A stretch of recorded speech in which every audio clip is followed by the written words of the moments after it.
We're now well into the second hour. We aired the false flag intro there to point out that most wars or escalations of wars are launched by staged provocations by the Russians, the Nazis, the U.S. government. This is something done since the times of the Romans. Ray McGovern has graciously come on short notice because of the global crisis. I could not think of a better guest to have on concerning this. Just 2 weeks ago, we played the clip yesterday, he broke down how this could lead to nuclear war. I wanted to be able to flesh that out a little bit better today because we're up against a time constraint and he had to go. So I want to be able to get into more detail. He's a native of New York, Washington, is the early 60s as an Army infantry intelligence officer. He served as a CIA analyst for the administration of John F. Kennedy to that of George H.W. Bush. Ray briefed one-on-one President Ronald Reagan, most senior national security advisor from 81 to 85, was one of their favorite morning briefers. Point is, he knows what he's talking about in a wide spectrum. Fluent in Russian, German, and Spanish, Ray holds an MA in Russian from Fordham University and Certificate of Theological Studies from Georgetown. He's also a graduate of Harvard Business School Advanced Management Program. He holds a certificate in Theology Studies from Georgetown University. RayMcGovern.com. And the reason he's here today is we played the clip last hour. We're going to play it coming up in a few minutes. Putin has come out and said, listen, if you attack any of our forces or basically keep moving more forces in, we are going to, respond and defend ourselves. We are a nuclear power, but that's not a threat. Well, obviously, it is a threat. This is the doctrine they've had since 888 in 2008 when Western forces attacked Ossetia and South Ossetia and Abkhazia as a pretext to try to demonize Russia. And again, I've never been to Russia. I'm not defending Russia. I've studied it. They're not in an aggressive posture. The West is, and it's very dangerous. Just like when they wanted to take over the airport in Pristina, and the Russians said, no, we'll have a war with you. And it was only the head of NATO backing down that stopped that from going possibly nuclear. Here's the headline. Russia threatens nuclear attack on Poland over U.S. missile shield. That was on August 15th, a few days after the situation began to settle down in Georgia. Here's the headline of the New York Times. U.S. general was overruled in Kosovo. General Jackson rejected the order from a superior by saying, no, I'm not going to do that. It's not worth starting World War III. The last time NATO, who's spoiling for a fight with the Russians, tried to order attacks on Russians at their airbase that they'd been since the World War II. So this is a replay of this. This is beyond Cuban Missile Crisis in my layman view, but I researched this deeply. This is really getting out of control. There's obviously the CIA director went there. They've got special ops from the people that I've talked to and mercenaries advising. There's all sorts of stuff going on. The Russians have been shooting down Ukrainian drones. There have been Russian columns getting destroyed. And Putin basically, said some of our troops have been captured. They'll be returned. And then the kids all laughed when he gave the speech. He was there talking to a youth group. So, I take from that, let's just be honest. There are Russian forces there protecting their interests, their gas fields that they put in, their pipelines, their military bases, their Black Sea base. Now, that's my little briefing because a lot of stations just joined us. We have a lot of news stations in L.A. and just joined us this week. I need to plug that news station. And Oklahoma City, and so many others. The broadcast is exploding. I wanted to give folks some background here. Ray, am I correct in my basic gestalt I tried to paint there? Can you elaborate on that? Is this getting as big or bigger than the Cuban Missile Crisis? Ray McGovern. Well, it is, Alex, in the sense that never before have the U.S. and Russia been at such loggerheads. There's a little difference here. The missiles that we now know were ready to fire in Cuba, we didn't know it at the time, were a direct threat to our security. There's no way, Alex, there's no way anyone convinced me that what's going on in the Ukraine is a direct threat to our security. It is, however, a direct threat to what the Russians believe to be their security. They have national interests, their strategic interests. They're not going to let a NATO member be placed right under their soft underbelly. So it is worse because Kennedy did the right thing in the Cuban Missile Crisis and had détente. They got the missiles out. It turned out to be a victory for our security. This time, it's literally the EU, Wall Street, other interests want to gobble up Ukraine, and they're treating Russia like it's Iraq. That's right, Alex. You know, it's it's really something to behold for somebody who spent his first 35 professional years focusing in on the evil empire, the Soviet Union. It was evil enough. And it's very, very difficult for this old fella to turn his mind around and stop just assuming that the U.S. and NATO are telling the truth and kind of having to assume, from what I know and what I am observing, that it's just the opposite. That in this case, for the most part, with some exaggerations, Sergei Lavrov, the Russian foreign minister, and Putin himself are mostly telling the truth. And the big truth they're telling is, look, we told you years ago, we told you in February 2008, niet means niet. If you have any designs to bring Ukraine into NATO, forget about it, as we would say in the Bronx. Forget about it. Now, what happened? That was on the 1st of February 2008. Sergei Lavrov, who was foreign minister then as well, called our ambassador in, Bill Burns. He's now Deputy Secretary of State. And he said, look, there are rumors going around that you all are going to try to incorporate Ukraine and Georgia into NATO. We just want to make sure you understand this would be a direct threat to our security. And we say niet, and niet means niet. Now, Bill Burns reported that back to Washington in a top secret cable. And how do we know about that? Well, give credit where it's due. WikiLeaks and Chelsea Manning. It's in the cable. I have the cable. It reads, just as I said, Bill Burns saying, look, you ought to be aware that I was called on the carpet here. The Russians feel very strongly about this. They predict that the country will fall apart if hostilities start by virtue of trying to get them into NATO.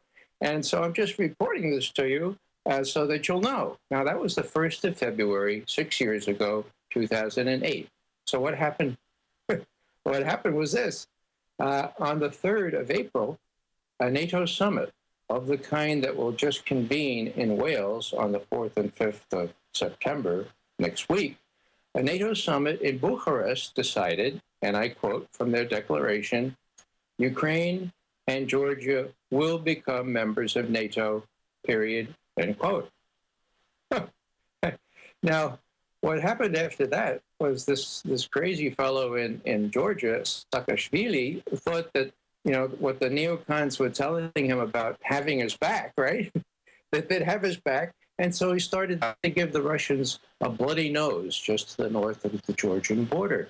And now the Russians came back and gave him a very, very bloody nose, and the whole thing collapsed because the U.S. would never intervene in so far away a place with no real relevance to the U.S. And Ray, just to interject again, former top CIA analyst Ronald Reagan and George Herbert Walker Bush joins us, a 35, 40-year veteran at the highest levels of global intelligence. Watching it that day with CNN announcing that Russia had just attacked Georgia for no reason, and reading the fine print that they had attacked Russian military bases in South Ossetia and Abkhazia and murdered them en masse, it shows the sheer insanity that our media went with that and said, yeah, let's send in NATO till the Russians threatened nuclear attacks on NATO bases, and then Cheney backed off. As it turned out, from the intel I had, correct me if I'm wrong, that the Georgian president had been basically, like Saddam was encouraged to go into Kuwait, quietly told, yeah, go ahead and do this, we've got your back. What were they thinking there, out of the blue, to just attack Russian military bases? Thank God it didn't escalate more. And then when I said, I'm glad the Russians are showing restraint pulling out of Georgia, they had all the neocons come out and claim, I'm a Russian agent.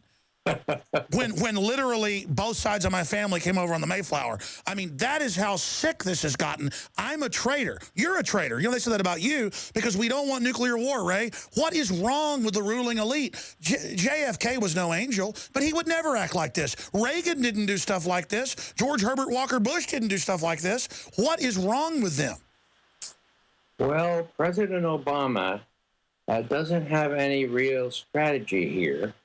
He's kind of looking around and seeing which way the wind is blowing. I say that facetiously, but that's pretty much what he said yesterday when he was asked about policy towards Syria, Iraq, and that kind of thing. He's a very weak leader, let's face it. And what's happened here is that the Victoria Nulands, who worked for Dick Cheney for most of her career and now is Assistant Secretary of State for European Affairs, she and John Kerry are running the policy toward these areas. Now, they were the ones that encouraged the coup d'etat in Kiev on the 22nd of February. You don't have to believe me. None of your viewers have to believe me. Just listen to the intercepted conversation.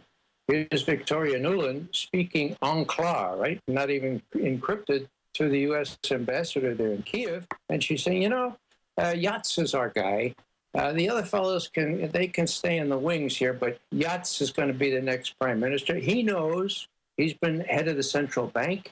He knows what austerity measures are going to be needed by the IMF. So he's our guy. Now, that was at the end of January, Alex, the end of January of this year. On the 22nd of February, there's a coup. And guess who becomes the prime minister? Yats. And then Obama calls him elected when he was not elected. Yeah, it says, yikes, it's Yats. Now, just to borrow a phrase from the Declaration of Independence, a decent respect for the opinions of mankind, having that intercepted conversation between Nuland and Payet on YouTube showing that Yats was our guy. I mean, you would think that that would maybe disqualify Yats from becoming the prime minister of Ukraine. No. The chutzpah is such that it was thought to be a. Well, that's what scares me. They don't even use encrypted telephones. They act so arrogant. And I've studied history, as I know you have, sir. These are the times in histories where you get arrogant elites. This is how we ended the last interview, and I want to get into this with you now, where they just start making wrong moves. They think they're invincible. They've never been in combat. I mean, that's one big problem with having all these people in government that have never been in combat like you and others. They just think they're invincible. They think they're bulletproof like 14-year-old boys. And anybody who studied history can see the incredible danger, the stance the Russians are getting in. They look completely freaked out. But have a lot of resolve, and I'm not even lionizing them. It's just a fact they're under attack overall. You broke down what it means to have the anti-missile systems in the Black Sea, and obviously have been snuck into Ukraine and Poland on record. That's come out. What is going to happen when you talk about launch on warning? Explain to people how this works, and then spend some time getting into where you think this is going. Is there some form of sanity that can abound? What are other intelligence analysts saying, both former and current? I know I talked to some of them. They're completely freaked out. What are your colleagues that are still in government saying? Well, the basic problem is we have a bunch of sophomores who, as you point out, don't know what war is like. And they've got Obama's ear. And of course, Obama doesn't know what war is like. What saved us from war against Syria and a widened war in the Middle East at precisely this time last year was General Dempsey, the chairman of the Joint Chiefs of Staff, who does know something about war, has his head screwed on right, and went to President Obama and said, look, Mr. President, we know that you really favor those young folks in the White House and in the UN, and especially those tough women who want to protect everybody else in the whole world. But frankly, Mr. President, they don't know anything about war.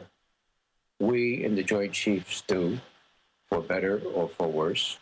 And my colleagues have persuaded me I need to see you and to tell you not only to beware of that kind of advice, but that John Kerry, with all due respect, at the State Department, he talks about starting a war with Syria that would be his words, unbelievably short, end quote, war. Now, Mr. President, I hope you know that there's no such animal in the Middle East. There's no such unbelievably short war. That, again, with all due respect to Kerry, he did drive those boats up the Mekong, but that does not make you a strategic thinker.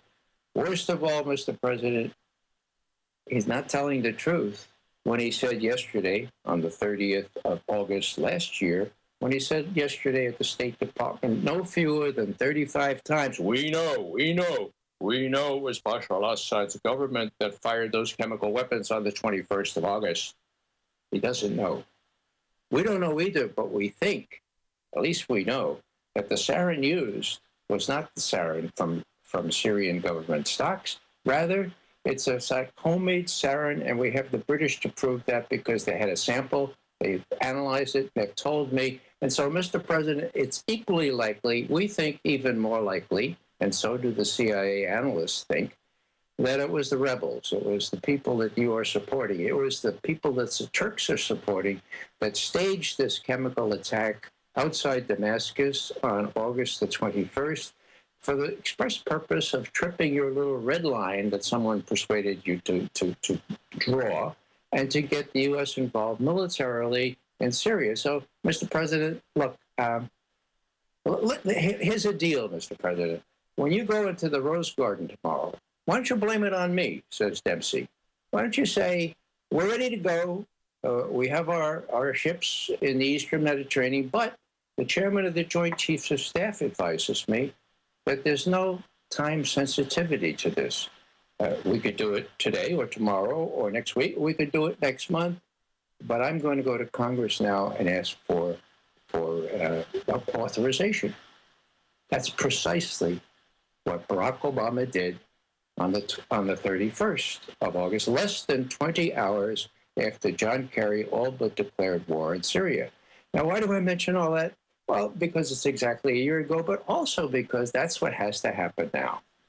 General Dempsey will be going to the summit in Wales. I find it ironic because the real message for that summit is for the Welsh, because the basic problem here is that the U.S. welched on its promise to the Russian leaders that it would not move NATO 1 inch, was the word James Baker used, 1 inch farther eastward than Germany if the Russians acquiesced in the reunification of Germany. That was the deal, okay? That was the deal 25 years ago. We welched on it. It seems to be the height of irony that we're meeting in the next NATO summit in where the Welsh live, in Wales. Anyhow, Dempsey's going to be going there. There are other level-headed military people in NATO. I'm just hoping that they can inject a modicum of reason into their calculations and realize that the Russians, understandably, are not going to tolerate drawing Ukraine into NATO, period. I know that you worked in and around Henry Kissinger, and here's the headline. The Assembly of a New World Order, Wall Street Journal, just came out minutes ago. The concept that has underpinned the modern geopolitical era is in crisis. He goes on to praise Libya and Syria wars, civil wars that were staged, and what's happening with Russia. It just sounds like the Prince of Darkness, Richard Pearl, bragging to women that he's a good killer, or Obama saying he's good at killing people. Last time I checked, he's never killed anybody with his own hands or pulled the trigger. It just smells of the Titanic running into an iceberg. It just smells of disaster to like see these crazy-eyed women. And I'm not saying that because they're women, but they look like crazy witches up there at the UN and at the State Department trying to start wars and looking crazed. Do a few more minutes with us, sir, because I want to get your take on how we can de-escalate this, where you think it's going. I want to play that clip of Putin, but to see Henry Kissinger now running around licking his lips, how this is going to bring in the New World Order. I mean, this is a key time, folks.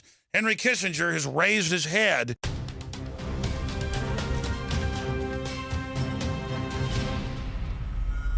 Alex Jones here to break down some exciting developments in the area of research concerning supplemental iodine. It's nothing less than phenomenal. I began to get into iodine a few years ago because it was helping me and my family so much get healthy and detoxify. And I used some of the mainline iodine supplements and they upset my stomach and I had some issues with it. Until I discovered a product being developed by Dr. Group, who I was already interviewing as an expert on my radio show, and I began taking the product before he actually rolled it out. You now know it as Survival Shield True Nascent Iodine that your body can really absorb. Then, about a year ago, he said, listen, if you think this is powerful, I'm going to come out with rare earth, deep earth crystals that are incredibly powerful that no one else has as a source for their iodine from between 7,000 and 12,000 feet, literally drilled out of the ground. You put it on a hot plate and it turns into the pure gas. No one else has 99.99% pure iodine. And the results that I personally have had have been life-changing. I was over 270 pounds. And with the iodine, exercise, and better diet, I have lost now more than 50 pounds total, and I'm continuing to lose the weight. I have more energy, my libido, all this crap came out of my skin. I believe our research is conclusive. This is the best iodine out there. And I know this for a fact. Nobody else has got iodine based on these pure crystals, ladies and gentlemen. This is innovating. This is trailblazing. And the best part is it helps fund Infowars.com, the radio show, the TV show, the whole media operation promoting true libertarian ideas. For a limited time, experience the ancient power of Survival Shield X2. Take advantage of this unprecedented 30% off Super Detox special at InfoWarsLife.com.